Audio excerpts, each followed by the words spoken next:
Hello, welcome to Virtus Talks, podcast di mana kamu bisa eksplor dunia IT dari tren sampai isu terkini. So, enjoy the podcast and let's start! Hello, welcome back to Virtus Talk. Dan saya Jeffrey akan membawakan podcast kali ini. Nah, untuk teman-teman Vitizen, pasti teman-teman udah banyak sekali menonton video dari Virtus Talk. Sudah melihat banyak sekali teknologi yang sudah kita bahas, tren juga dari cloud native, AI, dan segala macam teknologi yang berkembang pada saat ini. Nah, untuk kesempatan kali ini, kita akan bahas satu tren yang menarik. Sebenarnya bukan tren sih, sebenarnya lebih ke kita mau melihat lagi perkembangan dari salah satu solusi dari data center, infrastructure, di mana kita ngomongin dari sisi virtualisasi. Nah, mungkin dari teman-teman Vitizen juga udah melihat bahwa virtualisasi pasti udah dari dulu. Pasti teman-teman Vitizen udah pasti menggunakan virtualisasi. Nah, tapi kan sekarang bagaimana trennya? Bagaimana virtualisasi itu bisa menghadapi solusi-solusi baru seperti AI dan juga cloud native. Nah, untuk kesempatan kali ini kita akan membahas salah satu perkembangan virtualisasi khususnya dari Red Hat. Nah, tanpa berlama-lama lagi, kita akan ngobrol bersama Pak Stefanus selaku Senior Solution Architect dari Red Hat Indonesia. Oke, selamat siang Pak Selamat Stefanus. siang. Oke. Pak, thank you untuk waktunya. Ya, terima kasih juga atas kesempatannya. Ya, kita kayak udah lama nih Pak. Sebelumnya kan kita udah pernah ngobrol-ngobrol ya, udah sering ketemu. Mungkin kita udah lama nggak ketemu. Nah, kesempatan kali ini kita mau ngobrol nih Pak. Dimana kalau kita tahu kan sebenarnya virtualisasi itu kan lagi sebenarnya udah lama kan, orang udah pasti menggunakan, pasti itu kan teman-teman Vitizen udah banyak banget nih pakai, pasti infrastruktur kalau ngomongin platform dasarnya virtualisasi. Ya, betul. Nah, tapi kan sebenarnya trennya itu kan berkembang dari sisi teknologi. Bahkan mungkin kita juga tahu beberapa tahun terakhir ada salah satu platform virtualisasi terbesar yang juga mengubah mungkin skema tertentunya sehingga berimpact sekali kepada bisnis. Nah, tapi itu kita bahas nanti belakangan. Nah, kita mau bahas dulu dari sisi trennya. Sebenarnya itu virtualisasi trennya untuk menghadapi cloud native dan AI itu akan seperti apa sih sebenarnya gitu? Ya. Jadi kalau untuk virtualisasi sendiri sebenarnya udah cukup lama ya. Dan kalau kita lihat dari sisi sejarahnya, awal-awalnya pun pada saat virtualisasi muncul, itu tidak dengan cepat juga bisa diadaptasi dengan baik gitu ya. Jadi memang masih ada banyak yang meragukan pada saat waktu itu untuk virtualisasi.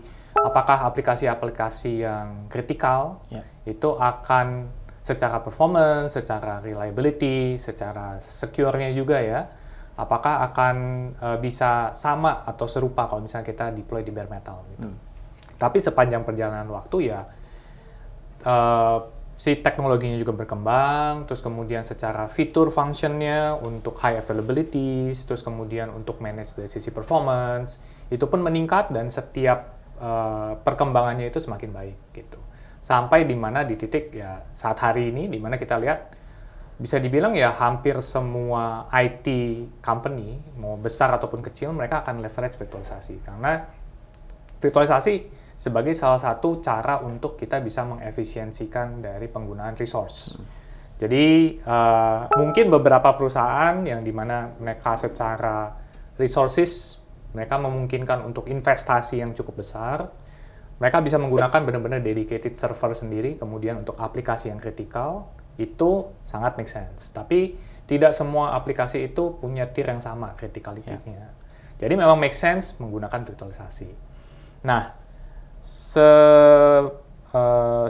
setelah kita melihat dari sisi tren, sebenarnya beberapa tahun belakangan, sekitar mungkin 8 tahun ya, itu mulai muncul ada inisiatif yang namanya cloud native. Jadi di mana aplikasi itu, cara untuk mengembangkan atau membuat build si aplikasi itu yang dibuat secara cara yang berbeda gitu. Di mana ada beberapa teori ya, ada 12 rules untuk kita bikin cloud native application. Dan di mana pada saat sudah mulai dikembangkan, dilihat sebenarnya virtualisasi mungkin bukan salah satu solusi yang cukup tepat gitu ya untuk cloud native tersebut. Jadi mulai berkembang ada beberapa platform yang berbasiskan cloud, walaupun masih base-nya tetap virtualisasi, tapi pengembangannya sedikit berbeda. Jadi ada cloud platform, infrastructure as a service, dan juga yang terakhir ya sebenarnya container platform. Jadi solusi kontainer pun sebenarnya bukan sesuatu yang benar-benar baru 8 tahun gitu, tapi baru populer lagi. Sebenarnya solusi yang udah cukup lama di beberapa vendor itu sebagai salah satu fitur function, tapi memang hanya niche customer aja yang menggunakan gitu. Oke. Itu untuk kontainer. Oke, tadi ngebahas masuk perkembangannya tadi di sisi cloud native karena melihatnya dari sisi virtualisasi tidak bisa bukan menjawab ya sebenarnya tadi lebih terkesannya apakah virtualisasi itu jadinya dengan tadi penjelasan yang tadi berarti trennya adalah akan mungkin sederhananya digantikan gitu kah? Atau bagaimana manusia ngelihatnya gitu? Iya. Kalau dari sisi kita lihat visi ke depan seharusnya ini akan sebagai next generation of virtualization. Oh, next generation of Next virtualization. generation of virtualization. Jadi di mana pada saat awal-awal kontainer virtualisasi pun muncul gitu ya, butuh waktu sekitar mungkin 5-10 tahun benar-benar ini menjadi sebuah teknologi yang well adopted gitu. Kontainer pun sama, dan sekarang masih dalam masa untuk adaptasi. Jadi kalau kita lihat di beberapa customer kita ya, terutama customer yang level enterprise, pada saat mereka punya ada inisiatif baru, mereka mau mengembangkan aplikasi, terus kemudian beberapa inisiatif untuk digital transformation, biasanya mereka akan langsung mengembangkan di atas teknologi kontainer, bukannya virtualisasi lagi. Tapi biasanya itu untuk inisiatif-inisiatif yang baru. Tapi di satu sisi sebenarnya masih banyak legacy application ataupun aplikasi-aplikasi yang level kritikalitasnya masih sama, tetapi proses untuk modernisasi ternyata tidak semudah itu. Apalagi untuk aplikasi yang sudah running well, dan kebanyakan mungkin ya di beberapa customer kita lihat juga ada yang punya trennya atau punya mentality-nya lebih if it don't break, don't fix gitu ya, don't touch even ya. Iya. Jadi kadang ada kesulitan di situ, modernisasi mulai dari sisi teknologi yang digunakan juga, dan kemudian juga ya proses untuk melakukan modernisasi yang ternyata nggak sesimpel itu. Jadi salah satu studi yang dilakukan oleh Gartner ya, waktu itu mereka melihat sebenarnya perkembangannya akan seperti apa untuk si virtualisasi dan kontainer ini. Jadi dari hasil riset mereka memprediksi sampai tahun 2027 pun bahkan ya, di landscape IT infrastruktur itu tetap masih akan 70% menggunakan virtualisasi. 70%? Sampai, iya betul. Jadi dibandingkan dengan data yang mereka punya sebelumnya tahun 2020 sebenarnya sekitar 80%. Jadi memang perkembangan dari sisi kontainer dan sebagainya ternyata ekspansinya cukup cepat gitu. Pada tahun 2020 data yang ada dari Gartner itu sekitar 80% masih virtualisasi. Tapi ternyata sampai 2027 diprediksi ternyata tidak secepat rate-nya seperti yang mungkin kita harapkan atau kita bayangkan. Jadi masih sekitar 70%. Jadi hari ini kalau misalnya ditanya apakah virtualisasi masih signifikan, ternyata masih sangat signifikan sekali untuk hari ini. Karena banyaknya aplikasi yang masih best environment untuk mereka running itu di atas virtualisasi. Dari sisi ini sekarang ada kan solusi tadi mungkin yang mungkin beredar adalah OpenShift Virtualization Engine. Betul. Ya kan? Nah, dari Red Hat sendiri, dari yang tadi Pak Stefan juga jelaskan, mungkin bisa ceritain maksudnya melihat visibility-nya atau dari trennya ya kenapa jadi ada mungkin OpenShift-nya juga ada OVE dan segala macam. Mungkin dari Pak Stefan bisa ngasih jawaban nggak sih itu kenapa? Mungkin pasti kan orang juga bertanya gitu kan, oh kenapa yang sebelumnya dimatiin kok sekarang apakah karena apa gitu loh? Ya. Jadi sebenarnya kalau dari sisi Red Hat kita melihatnya adalah balik lagi ke kebutuhan dari sisi customer kita gitu. Ya. Jadi beberapa dari customer kita sebenarnya melihat kalau mereka manage multiple platform ya untuk virtualisasi. Sebelumnya banyak customer kita itu yang di level infrastruktur, mereka sangat familiar ya, sangat terbiasa dengan teknologi virtualisasi. Yes. Jadi even beberapa customer kita lihat mereka ada maintain ya beberapa virtualization platform, bukan cuma satu aja. Kita tahu biasanya ada de facto-nya ya yang standar biasa digunakan, tapi beberapa customer ada yang punya strategi saya mau ada double platform. Make sure aja saya punya ada bargaining power lah gitu ya. Tapi pada saat mereka doing that, resource yang mereka butuhkan ya itu cukup besar.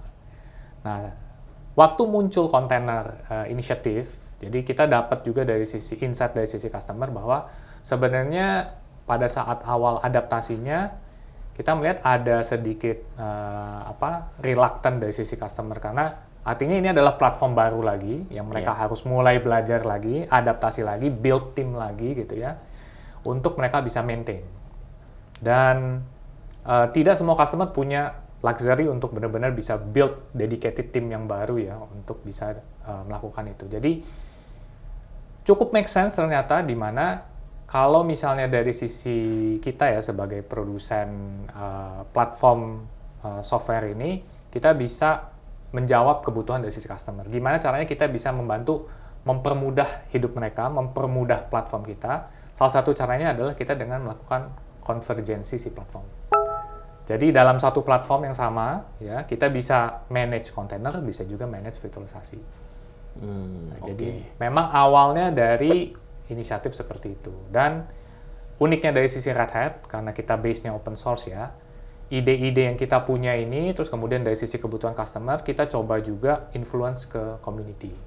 Dan salah satunya adalah inisiatif di mana kita sebelumnya kalau misalnya pernah dengar Kubernetes ya, jadi Kubernetes itu sekarang de facto untuk container orchestration. Ya, sebelumnya memang di-build untuk container based management aja gitu. Tapi karena ada kebutuhan seperti ini, Red Hat juga bantu untuk menginfluence ya, dan ada salah satu community project namanya KubeVirt. Jadi bagaimana sebenarnya Kubernetes sekarang di-enable untuk bisa memanage si virtualisasi gitu. Jadi kita start initiate dari sisi community, terus kemudian kita bawa ke produk kita, dan ini yang coba kita tawarkan ke customer. Ternyata dari sisi customer melihat dan sejalan juga dengan visinya dari sisi Red Hat, di mana kalau kita punya satu platform yang bisa doing both ya, container dan virtualisasi, terus kemudian keuntungannya itu sangat besar tadi ya, dari sisi resources, dari sisi kebutuhan untuk upgrade knowledge-nya dan lain sebagainya, itu akan lebih jauh simple dibandingkan manage benar-benar dedicated platform yang berbeda. Gitu. Oke. Sederhananya sebenarnya kalau secara teknis itu yang cuma pengen tahu, berapa sih yang menjadi keunikan, maksudnya atau mungkin feature detail gitu yang dijalankan oleh tadi OpenShift dengan OV-nya. Apakah misalkan ketika ketika mungkin kalau sederhananya mungkin Red Hat OpenShift berarti udah termasuk OV-nya, atau sebenarnya nggak apa-apa, misalnya belum mau beranjak ke mau coba-coba dulu nih, starting from OV or something like that, itu kan cukup teknis detailnya. Mungkin bisa jelasin nggak sih? Oke. Nah, jadi kalau tadi sebenarnya ini secara flow pas nih. Jadi nyambung dari cerita, saya kayak cerita sejarah gitu. Jadi tadi dari mulai community, terus kemudian ada inisiatif KubeVirt tersebut, terus kemudian kita coba adopsi di produk kita, di OpenShift gitu ya. Jadi OpenShift di versi tertentu waktu itu kita udah mulai enable bisa virtualisasi. Tapi memang karena target dari sisi customer kita itu mostly itu memang buat aplikasi yang cloud native. Jadi sebenarnya adopsi virtualisasi di OpenShift pada saat awal itu tidak terlalu besar gitu. Nah, kebetulan tadi dari pembukaannya tadi sudah sempat disinggung sedikit, ada momentum yang cukup unik ya terjadi di dunia IT, itu kayaknya once in a lifetime ya. Di mana merubah semua peta gitu persilatan dunia IT, betul. Nah, di mana di situ ternyata kita melihat bahwa justru customer yang datang ke kita gitu. Di mana mereka di satu titik yang mereka nowhere to go ya, tapi harus punya jalan keluar ya. Jadi mereka yang datang ke kita, dan kemudian dari sisi kita pun melihat sebenarnya teknologinya sudah ada dan udah siap dan ready gitu ya. Kemudian kita jadi refocus juga dari sisi Red Hat, kita lebih fokusin juga bagaimana kita bisa mengembangkan dari sisi virtualisasi. Di situ kita juga belajar dari produk kita yang sebelumnya sudah hampir ada dan tiada ya, Red Hat Virtualization itu. Jadi sebenarnya kalau sedikit sejarah lagi ya, jadi panjang ceritanya. Jadi Red Hat sendiri di virtualisasi sebenarnya bukan pemain baru. Betul. Ya. Jadi awalnya itu mulai bahkan even tahun 2007 ya, Red Hat secara company kita acquire sebuah perusahaan namanya Qumranet. Jadi si Qumranet ini dia punya ada teknologi virtualisasi namanya KVM. Dan kita bawa si KVM ini, kita acquire, dan uniknya Red Hat, kebiasaannya Red Hat, kita acquire perusahaan, proprietary, kita bikin open source. Sampai hari ini kita misalnya ada acquire sebuah teknologi yang baru, perusahaan yang baru, semaksimal mungkin kita akan open source kan. Itu sama juga dengan KVM. Jadi mulai tahun 2007 pada saat kita acquire, terus kemudian kita coba jalan proses secara paralel ya. Kita open source-kan, kemudian yang uniknya adalah ini di sini menunjukkan bahwa Red Hat memang core dari prinsipal kita open source. Jadi kita mau share sedemikian rupa teknologi ini. Pada saat itu memang ada beberapa teknologi virtualisasi yang sebenarnya cukup lazim di adopt ya untuk di environment yang Linux based gitu. Tapi Red Hat coba advisory ya sampai akhirnya KVM ini menjadi salah satu modul bawaan di kernel Linux gitu. Nah, dari situ kemudian muncul ada beberapa produk kita tadi kayak Red Hat Virtualization, even sebenarnya di titik tertentu 2011-2010 itu cukup tren ya kita doing infrastructure as a service. Jadi Red Hat juga ada sampai saat ini produk namanya OpenStack ya. Itu base-nya KVM juga.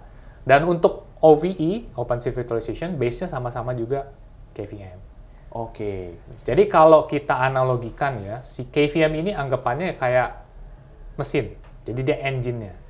Tapi tergantung kita mau build si fitur function si mobilnya seperti apa, spesifikasi setirnya mau kayak gimana, terus kemudian peruntukannya apakah SUV, MPV, dan lain sebagainya gitu ya. Tapi tetap base engine-nya ini, base engine yang udah trusted gitu, terpercaya, itu KVM. Nah, jadi OVE, ya, OpenShift Virtualization, base engine-nya tetap sama-sama KVM. Oke. Gitu. Dan kita tadi enhance, terus kemudian dari sisi itu pun, tadi kita belajar dari momentum yang cukup luar biasa itu ya. Awalnya kita memang coba memajukan bahwa keuntungan besar dari sisi OpenShift Virtualization sampai hari ini sebenarnya adalah kemampuan dari sisi user nantinya untuk punya platform yang sebenarnya future proof. Oke. Karena tadi dari sisi visi yang kita lihat, kita belajar juga dari beberapa analis ya. Next-nya pasti cepat atau lambat semuanya akan modernisasi ke kontainer. Yes. Gitu. Jadi banyak customer mungkin yang saat ini ada beberapa yang masih denial ya. Saya pokoknya mau virtualisasi, saya nggak mau tahu gitu ya. Ya, betul. Nah, pada saat ada momentum tersebut, kita memang berhadapan dengan berbagai jenis customer. Dan mostly dari sisi customer, ada kecenderungan bahwa mereka akan lebih convenient kalau saya nggak terlalu butuh kontainer hari ini. Yang saya butuhkan sebenarnya alternatif virtualisasi.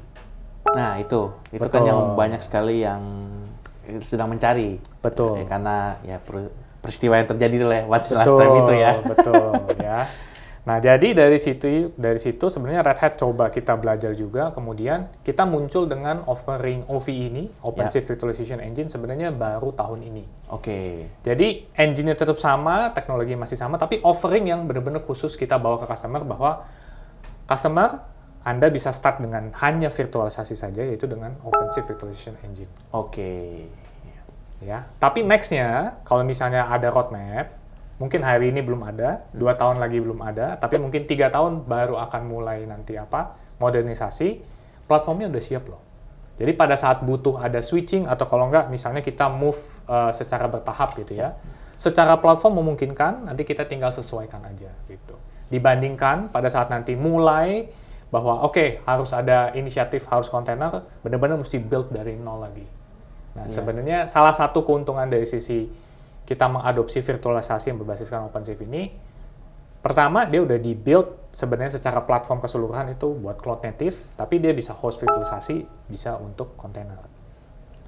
Kalau hari ini hanya mau fokus ada untuk virtualisasi, itu sangat bisa. Day-to-day operationalnya, ya kita sudah sesuaikan sedemikian rupa supaya untuk virtualization administrator di luar sana yang sudah terbiasa sebenarnya day-to-day gimana sih caranya bikin VM, terus kemudian day by day-nya butuhnya apa aja sih kebutuhannya secara kalau misalnya servernya ada physical mati, terus VM-nya make sure harus bisa pindah, terus bagaimana untuk availability storage, ya untuk backup dan sebagainya.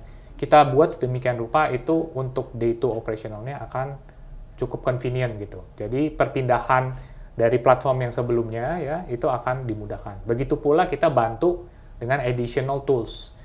Salah satu yang paling cukup menyulitkan pada saat kita mau melakukan perpindahan adalah migrasi.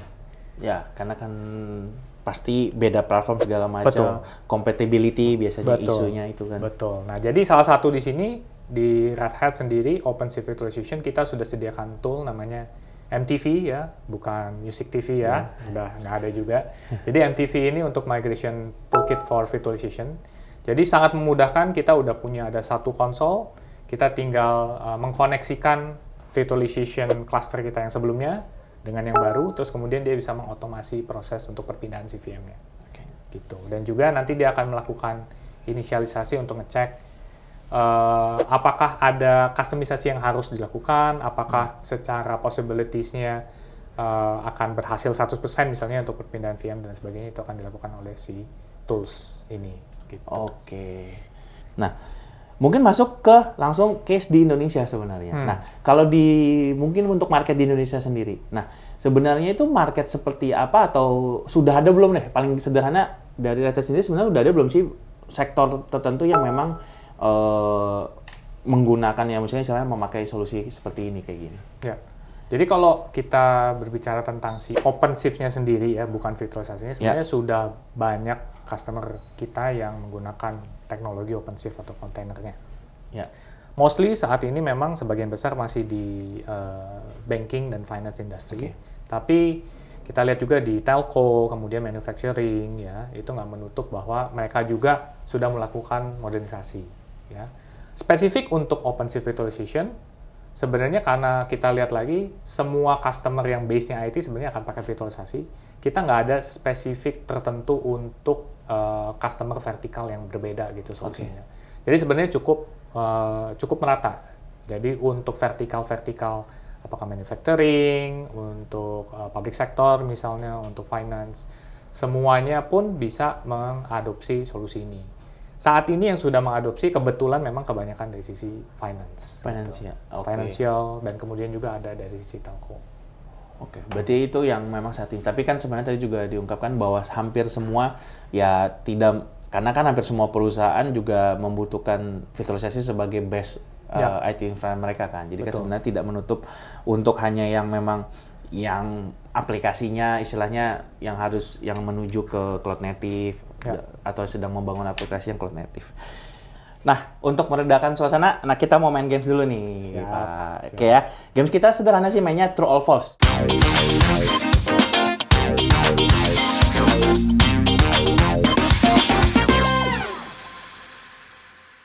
Oke, yang pertama, mungkin pertanyaannya adalah OVE hanya cocok untuk perusahaan besar dengan infrastruktur rumit. True or false?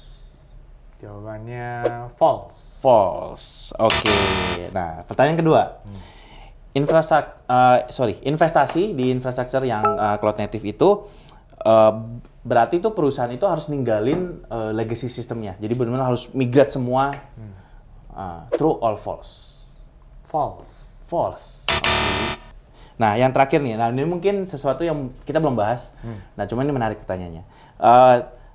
Talent gap itu juga jadi salah satu penghambat bagaimana transformasi digital atau adopsi mungkin salah satunya dengan solusi ini. True or false? Jawabannya true. True. Oke. Nah, mungkin ini yang saya mau bahas. Kenapa true? Talent gap itu kira-kira jadi penghambat.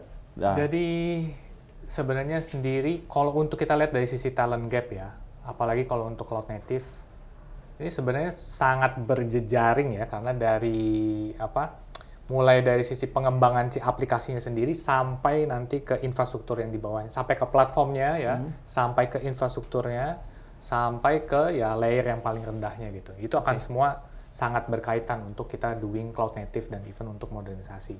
Jadi mulai dari sisi bagaimana nge-build si aplikasinya sendiri pun, itu metode yang dipakai tentunya berbeda.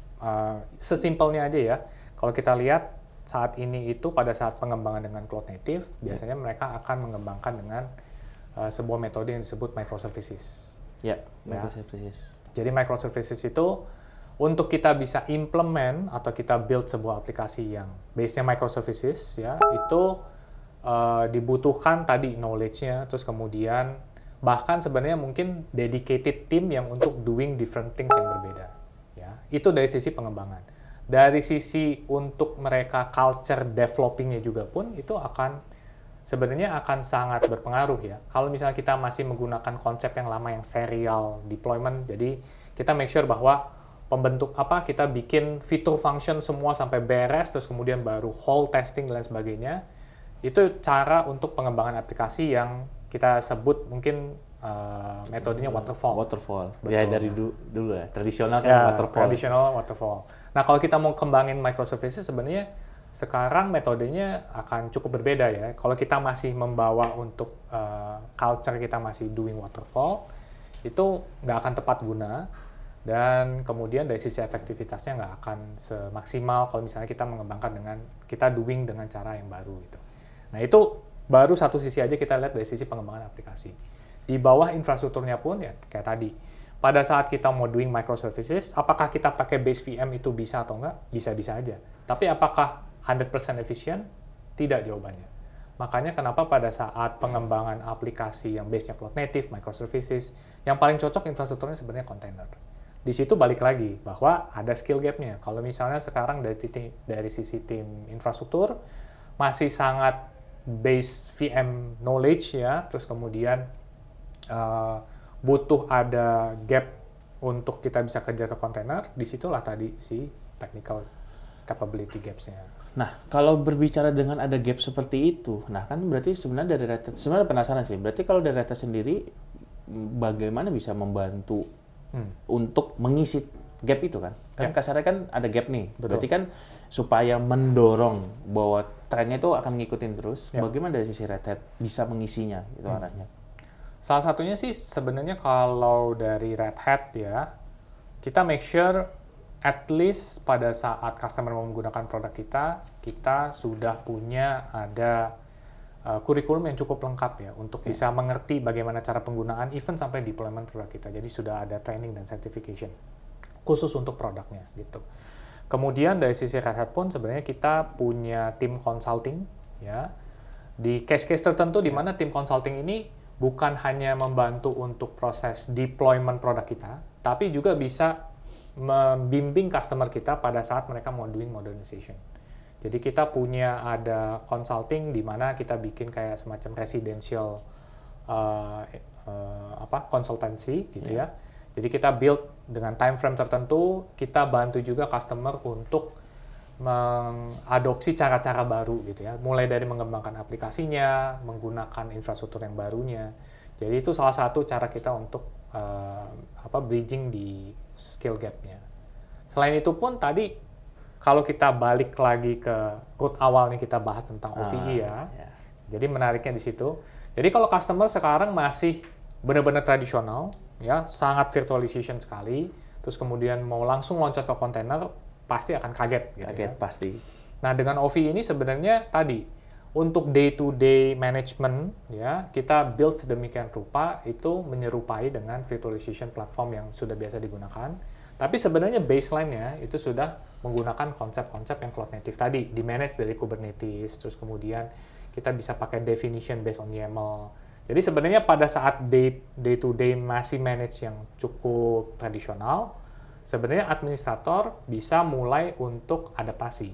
Nanti next gen ya pada saat dia mau doing container, kira-kira dari sisi mekanisme untuk management, terus kemudian konsep dari sisi orchestration dan lain sebagainya, mereka udah bisa mulai belajar dari yang virtualisasi. Jadi sebenarnya OVE ini awalnya sebelum ada momentum hebat itu, kita positioningnya adalah OVE sebenarnya adalah untuk bridge dari traditional ke modern gitu.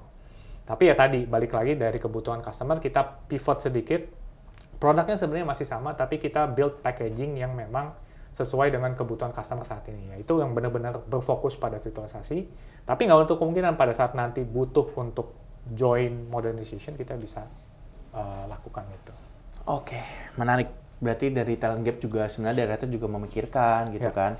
Dari sisi ketika menggunakan produk tersebut juga istilahnya ada tadi training, kurikulum lengkap gitu. Karena saya juga tahu kurikulumnya sangat lengkap. Jadi ada banyak modul-modulnya juga. Jadi itu sangat mempermudah. Lalu juga dari sisi tadi balik lagi dari sisi istilahnya ngelihat juga trennya, mempersiapkan juga gitu kan roadmap dan segala macam dari sisi ada tim services, konsultan istilahnya tadi kan. Nah, jadi banyak sekali Red Hat juga melihat bahwa membantu juga bahwa market yang ada di Indonesia khususnya pasti kan juga shock nih, wah apa nih kebayangnya segala macam, tapi sudah dipersiapkan supaya benar-benar bisa join the trend, ngikut trennya gitu kan, supaya bisa istilahnya bersama-sama transformasi digital.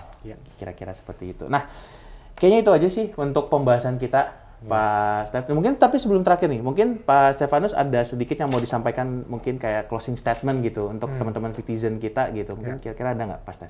Ya, jadi mungkin salah satunya adalah perubahan itu memang cukup menakutkan ya. Jadi dari pengalaman kita engage dengan customer pada saat kita come up, mungkin pada saat awal-awal untuk memperkenalkan kontainer juga ke customer gitu ya. Kita lihat ada resistensi tadi yang sempat kita udah bahas gitu ya. Tapi memang ya perubahan itu tetap akan terjadi. Jadi yang paling penting adalah bagaimana kita bisa mempersiapkan diri ya. Jadi salah satunya tadi ya sebenarnya dari kita lihat tren IT pun bisa belajar untuk ilmu hidup ya. Jadi di mana kita bagaimana perubahan itu sudah pasti akan terjadi, bagaimana kita mempersiapkan diri kita sebaik mungkin untuk ke depannya. Seperti itu sih. Oke, thank you Pak Stefanus untuk waktunya. Thank you nih, diskusinya sangat berbobot banget. Saya juga dapat banget banyak wawasannya. Oke, semoga nextnya kita bisa ngobrol-ngobrol lagi, lebih detail lagi tentang produknya Red Hat.